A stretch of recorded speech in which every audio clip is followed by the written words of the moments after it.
Jadi bagaimana Bapak sekalian cara kita menjaganya? Cara kita menjaganya agar tetap stabil ya imunitas tadi. Ya, maka lihat saja bagaimana Allah berbicara tentang ini. Bagaimana Al-Quran menjelaskan tentang ini semua. Salah satunya, biasa kalau saya lebih suka mentadaburi gitu, mentadaburi apa-apa yang Allah ciptakan. Mentadaburi, melihat dengan mata hati kita, juga dengan mata kepala kita, apa yang Allah ciptakan di atas bumi ini. Ya. Sering, misalkan contoh pertanyaan begini. Antara produk makanan yang berbasiskan hewan dengan produk makanan buat manusia yang berbasiskan pada non hewan atau nabati, kita lihat di bumi ini kita akan bisa ngelihat bahwa jauh lebih banyak produk-produk makanan yang berbasiskan nabati daripada yang hewani, gitu kan? Jadi Allah memberikan kemudahan kepada kita untuk lebih banyak mengkonsumsi atau mendapatkan katakanlah produk-produk yang non hewan atau nabati, ya, sayur, buah-buahan segala macam. Bukan kita tidak makan yang hewan karena kita bukan vegetarian, Rasulullah tetap makan daging, bukan itu maksud saya, tapi lebih banyak gitu. Sehingga ini salah satu pesan yang biasanya saya sampaikan kepada ibu-ibu para penguasa dapur ya, adalah coba mulai diperbaiki isi dapurnya atau isi kulkasnya atau lemari esnya. Dengan cara apa? Ya kalau saya biasanya saya lebih banyakin masukin kalau pas lagi belanja gitu ya, buah-buahan itu saya penuhin di situ ya. Jadi anak-anak akan melihat kebiasaan hidup sehat kita. Ya, itu salah satunya. Kemudian apa lagi yang kita bisa lakukan Bapak sekalian? Kenalkan mereka dengan dengan tumbuhan-tumbuhan ya. Anak saya tahu banget tuh kalau kayak lagi batuk pilek gitu kan, dia akan cari saya terus bilang, "Ayah, mau minum herbal," gitu, gitu kan. Herbal yang saya minum kan cuma sederhana aja sebenarnya. Ya, kadang-kadang cuma habatus sauda ya, atau mungkin bubuk-bubuk rempah-rempah atau rimpang, saya campurkan madu, saya masukkan ke dalam mulutnya terus dorong pakai air gitu kan, maksudnya disuruh dia minum habis itu. Hal-hal sederhana ya, sehingga nanti di rumah ya sekalian, kalau kita bicara kesehatan raga ini sebenarnya simpel. Tubuh kita tuh kalau dia diberikan makanan yang dia dibutuhkan, insya Allah dia akan melakukan kerjanya sendiri. Ibarat kata mau mobil premium lah gitu kan, premiumnya disuplai terus untuk bisa menggerakkan mesin gitu kan, maka mobil tadi bisa jalan. Tubuh manusia juga sama.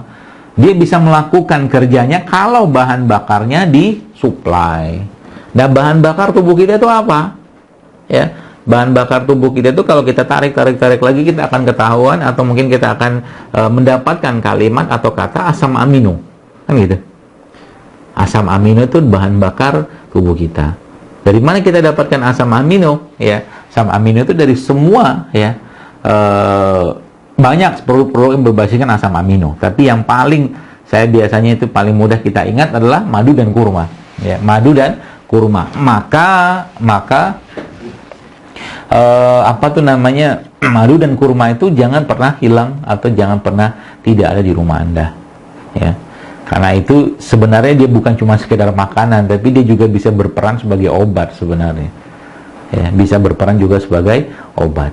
Ya, itu salah satu contohnya. Kemudian apa lagi Ibu sekalian? Siapkan di rumah. Ya, kayak contoh mungkin salah satu yang saya biasa siapkan di rumah tuh ada minyak zaitun dalam bentuk kapsul atau mungkin habatus sauda ya. Itu cara ikhtiar kita. Pertanyaannya, apakah itu akan menjamin seseorang atau kita di rumah itu terus-menerus sehat? Ya jelas tidak lah, karena memang kalau sudah takdirnya sakit tetap sakit. Cuman kata Umar ya, hidup kita tuh pindah dari satu takdir ke takdir yang lain. Ya, bisa saja tetap kita kena sakit, tapi dengan ikhtiar tersebut ya kita minta kepada Allah agar dijauhkan dari penyakit-penyakit yang bermasalah. Kayak sekarang gitu kan, salah satu yang saya kerjakan, kalau Anda mau contoh silakan. Dan sudah pernah saya posting juga tuh sebenarnya di IG Instagram. Itu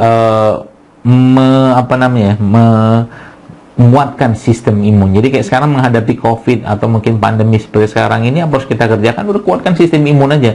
Pertanyaannya, sistem imun kita dikuatkan gimana? Kita harus tahu dulu di mana markasnya sistem imun kita. Oh, ternyata by science ya, malah ilmuwan itu menyebutkan bahwa ternyata markasnya sistem imun kita itu ada pada perut atau pencernaan atau usus kita. 80-90% sel-sel imun kita dibuat di sana. Maka beri mereka makanan. Ya, makanannya seperti apa? Ya habatus sauda, ya madu, ya kurma, ya rempah, ya rimpang. Ya. Makanya biasa kalau saya salah satu ikhtiar saya yang saya kerjakan menghadapi keadaan seperti sekarang untuk lebih kuat imun saya gitu kan, ya saya ambil air putih gitu, kemudian saya masukkan madu, lalu saya campurkan tambahkan sedikit dengan probiotik ya, mungkin cairan-cairan probiotik tersebut seperti itu, lalu saya minum dengan habatus sauda. Jadi habatus sauda mungkin 3 atau 5 kapsul saya minum pakai air tadi ya. Dan itu saya kerjakan juga buat anak-anak di rumah ya, menghadapi keadaan seperti sekarang, sehingga nanti karena ngerti bahwa konsep imunitas itu dibangunnya dari perut atau pencernaan, maka berilah mereka makanan ya. Dan perut atau usus atau pencernaan kita itu memang ada makhluk-makhluk lain yang bersemayam dan hidup di sana ya. Maka ketika mereka diberikan makanan, mereka akan powerful luar biasa. Makanan mereka apa? Ya makanan mereka itu ya, kalau mungkin bahasa sederhananya itu ya prebiotik ya, mungkin bahasa kita ya prebiotik. Makanan-makanan yang menjadi makanan buat makhluk-makhluk yang ada di sana. Prebiotik contohnya apa ya? Sayuran, buah-buahan, ya, rempah, rimpang, ya, sebagian besar itu adalah prebiotik, ya.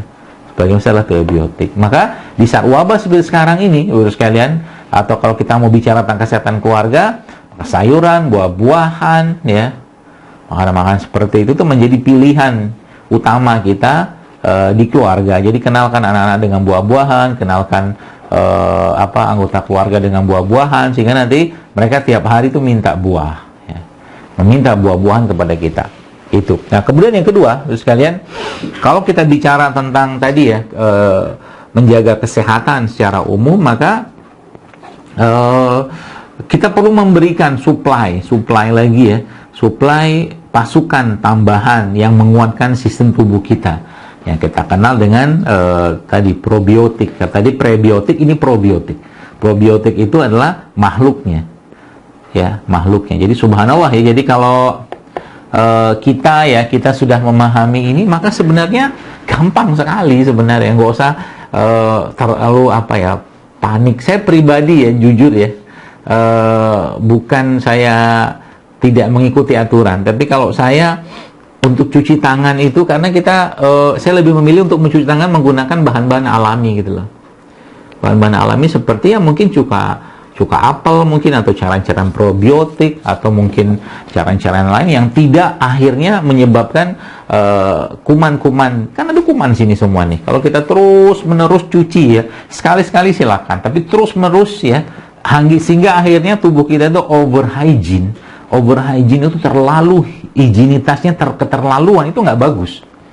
Dan itu ada studinya, anak-anak di Harvard pernah dilakukan studi, saya pernah lihat videonya, itu ternyata yang over hygiene, yang terlalu bersih ya, itu ternyata nggak sehat. Kenapa? Karena dalam bagian tubuh kita ini ada kuman semua, ada kuman-kuman yang memang sudah diciptakan Allah untuk hidup di sana. Ya, jadi kalau kita terlalu berlebihan memusuhi mereka juga akan ibarat kata menyerang balik gitu kan. Ya. Jadi kalau sudah memahami ini, maka kita ambil celahnya di mana yang kita bisa kuatkan mereka, dan itulah dikenal sebagai probiotik ya, bakteri-bakteri yang nanti bisa meningkatkan sistem imun kita. Ya. Banyak sebenarnya ya jenis-jenis probiotik itu. Ya, kalau makanannya mungkin Bapak Ibu sudah tahu lah, Indonesia punya tempe, ada tape, ya, apalagi gitu ya. Pokoknya makanan-makanan yang sifatnya difermentasikan, ya, menggunakan ragi. Ya, kalau mungkin luar negeri ada miso, ada kimchi, ada macam-macam tuh, ya, seperti itu. Jadi kalau sudah ngerti konsep ini, maka insya Allah akan mudah sekali kita menjaga kesehatan keluarga. Dan ternyata memang kalau tadi bicara tentang kebahagiaan, nah gitu kan, ada ibu sehat keluarga bahagia, bahwa ternyata 80% sistem atau mungkin hormon kebahagiaan kita itu memang dibuatnya di pencernaan. Ya, jadi kalau di usus kita itu tidak banyak asupan makanan kepada mereka, maka orangnya juga bisa akan bermasalah moodnya. Ya, baperan mungkin kalau bahasa kita zaman sekarang. Jadi Masya Allah terus kalian hal-hal seperti ini ya, kalau kita pahami ya, kalau kita kerapkan, sebenarnya sadar tidak sadar tubuh kita itu akan meningkatkan imunitasnya, apalagi ditambah dengan tidak mengkonsumsi yang tidak sehat atau tidak perlu buat tubuh kita ya. Contohnya apa? Ya misalkan tepung-tepungan, minyak-minyakan.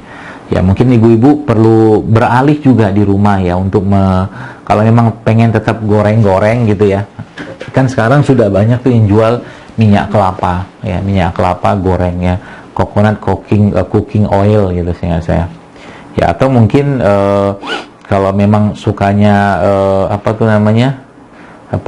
tetap pengen makan nasi, misalkan ya carilah beras-beras atau nasi, atau ya beras terutama yang tidak memberatkan badan, kayak beras coklat ya, beras merah, beras hitam ya, seperti itu.